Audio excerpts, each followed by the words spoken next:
Napoleonic Wars, the age of conflict that reshaped the world. Europe, 1799. A continent fractured by revolutions, choked by monarchies, and battered by endless war.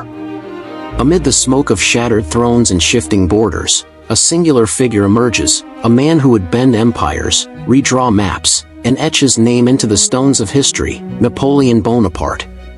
But this is not merely the story of a man. This is the story of an age.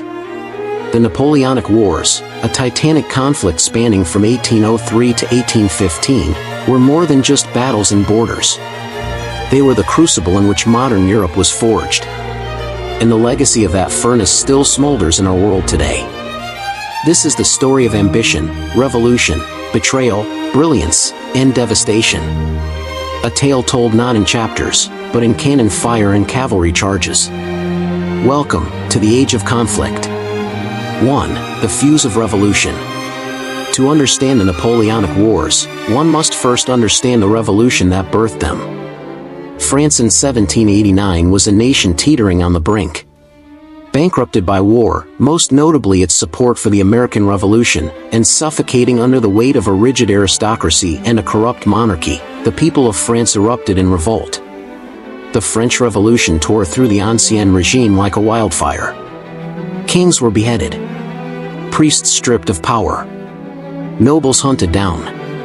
The old world of lords, divine rights, and bloodline politics began to dissolve under the acid of Enlightenment ideals, liberty, equality, fraternity. But the revolution devoured itself.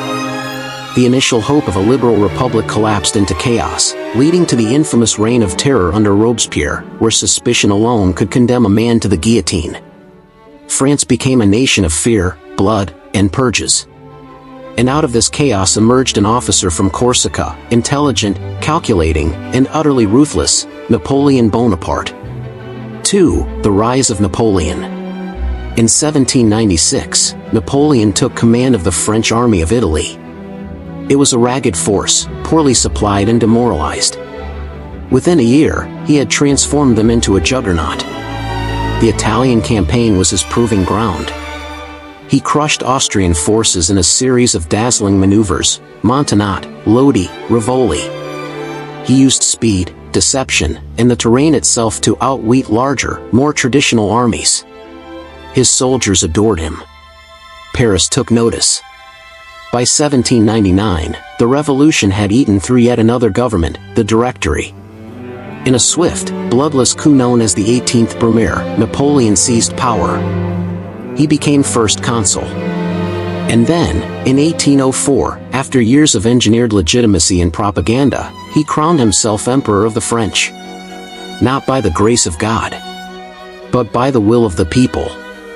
Thus began the true age of conflict. 3. The coalitions form. Europe was horrified. The French Revolution had already threatened monarchs with radical ideas. Now a military genius, backed by the revolutionary fervor of a mobilized population, had seized the reins of power and declared an empire. Britain, who had never made peace with revolutionary France in spirit, declared war again in 1803. Thus began the War of the Third Coalition. Napoleon responded with grandeur and preparation. He gathered the Armée d'Angleterre along the coast of Boulogne, preparing an invasion of Britain. But Britain's naval superiority, under the leadership of Admiral Horatio Nelson, made such a crossing impossible. Instead, Napoleon struck east. 4. The Empire Ascendant. By the year 1804, Napoleon Bonaparte stood poised on the threshold of immortality. Having orchestrated a coup 4 years prior, and methodically restructured the French government under his rule as first consul, it was now time to cement his dominion. On December 2, 1804, in the Grand Cathedral of Notre Dame in Paris, Napoleon crowned himself Emperor of the French. In doing so, he broke with papal tradition, snatching the crown from the Pope's hands to place it upon his own head. The symbolism was deliberate. Napoleon was not crowned by God's representative, he crowned himself by the authority of his will, his genius, and his sword. Europe watched with trepidation. The coronation was not merely a theatrical assertion of ego, it was the opening act in the next phase of continental transformation. From the English Channel to the Balkans, the old monarchies and empires of Europe braced for a renewed storm. Austria, Russia, and Britain formed the Third Coalition in 1805, determined to crush the upstart emperor before his ambitions became irreversible. Their timing could not have been worse. 5. Austerlitz, the son of Napoleon. The Battle of Austerlitz, fought on December 2, 1805, exactly 1 year after his coronation, has gone down as Napoleon's masterpiece. Facing the combined might of the Russian and Austrian armies under Tsar Alexander I and Emperor Francis II, Napoleon was outnumbered, but not outmaneuvered. He feigned weakness, intentionally leaving his right flank exposed, drawing the Allies into a trap. As the fog of early morning lifted over the Moravian fields, Napoleon launched his forces into the weakened center of the Allied line, splitting it in two and routing the enemy. It was a decisive, even brutal, victory. Over 36,000 Allied troops were killed, wounded, or captured. Austria sued for peace. The Third Coalition was broken. And Napoleon, the self-made emperor, stood unchallenged in Central Europe. It was more than a battle, it was a statement. Napoleon was not merely a military commander. He was a grand strategist, a manipulator of terrain, morale, and human psychology. His victory at Austerlitz elevated him to near-mythic status. French propagandists dubbed him the modern Alexander, but in truth, he was something new, a creature of Enlightenment ideas wrapped in iron discipline, wielding reason as much as artillery. 6. The continental system and the global chessboard. But even as he triumphed on the fields of Europe, Napoleon understood that Britain's economic power remained untouched.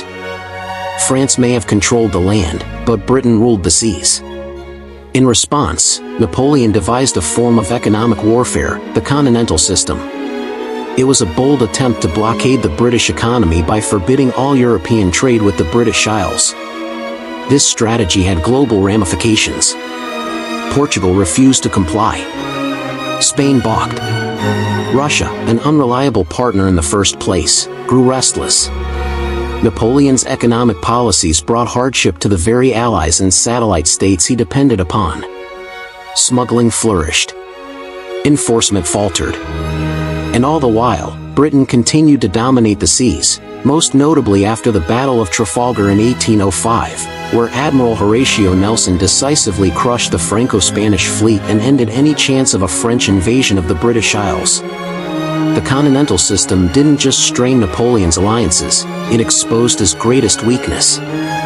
For all his genius on land, he lacked control over the oceans. In the great geopolitical game, his empire was landlocked, reliant on coercion rather than cooperation, and increasingly stretched thin. 7. The Peninsular War, Spain's bitter resistance. In 1808, Napoleon made a fateful decision. To enforce the continental system, he marched his armies into Spain and replaced the Bourbon king with his own brother, Joseph Bonaparte.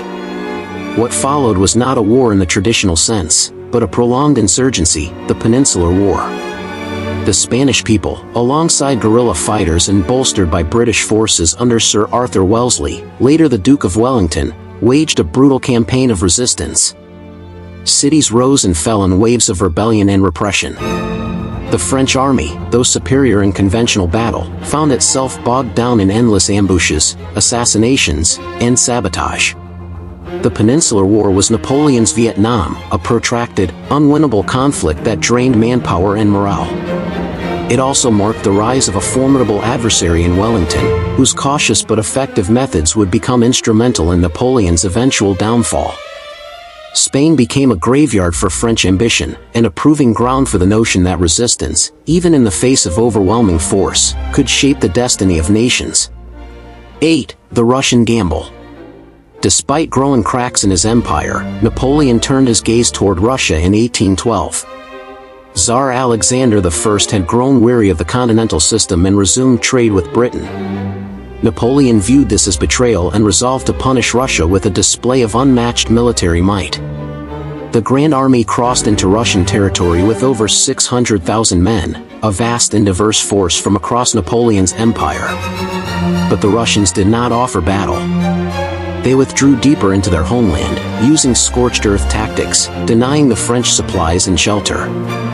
The climactic moment came at the Battle of Borodino in September 1812.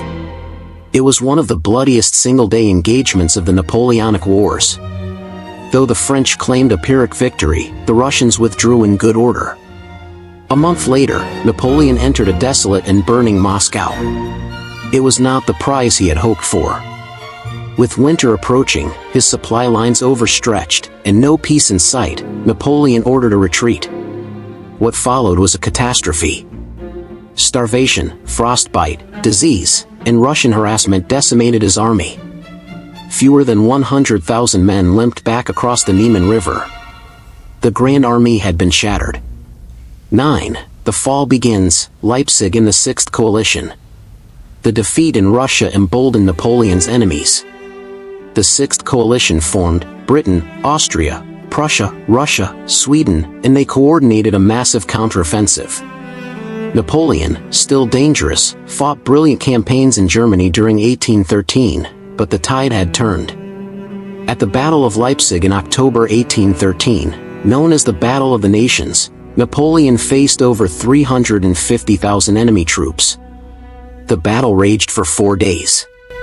The French were forced to retreat across the Elster River, during which a crucial bridge was prematurely blown up, trapping thousands. Napoleon's German allies abandoned him. The spell had broken. By early 1814, Allied forces invaded France.